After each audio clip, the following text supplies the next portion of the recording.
Herkese merhaba arkadaşlar, kanalıma hoş geldiniz. Bugün ben Eymen Çiçek kanalına hoş geldiniz. Bugün sizler birlikte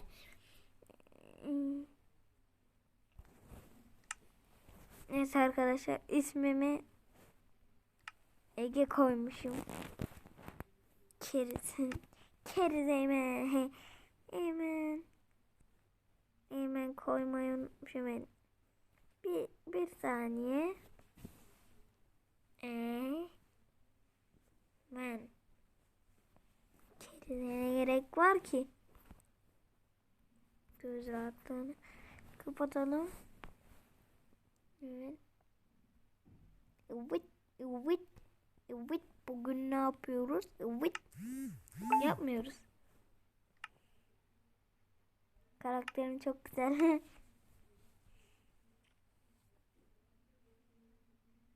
Yeni bir dünya oluşturuyorum. Eymen Reis. Yaratıcı. Zorluk normal.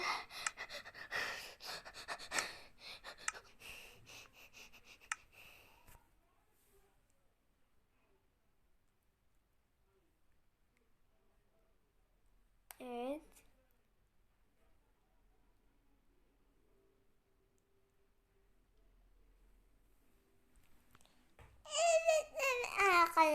Evet.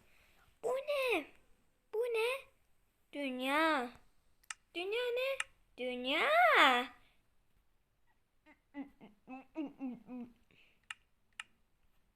Evet, şimdi arkadaşlar ben bloklarımı alıp geliyorum. Evet arkadaşlar, malzemelerimi aldım. Şimdi ne yapıyoruz? Tabii ki de hiçbir şey. Şaka. Ben evimi yapıp geliyorum arkadaşlar. Görüşürüz. Evet arkadaşlar, evimi yaptım. Sonunda bitirdim. Bakın, son hali böyle oldu. Evet, böyle girişi ve çıkışı çok güzel. Böyle. Ne diyorlar buna? Bilmiyorum. Evet, kapıdan giriyorsunuz. Şömine var. Bu kadar, şömine var. Evet, şömine var. Şömine. Şömine.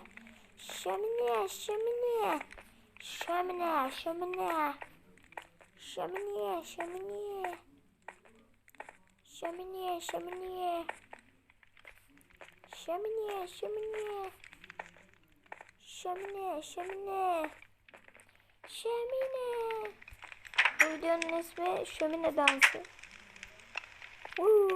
Brook Moments.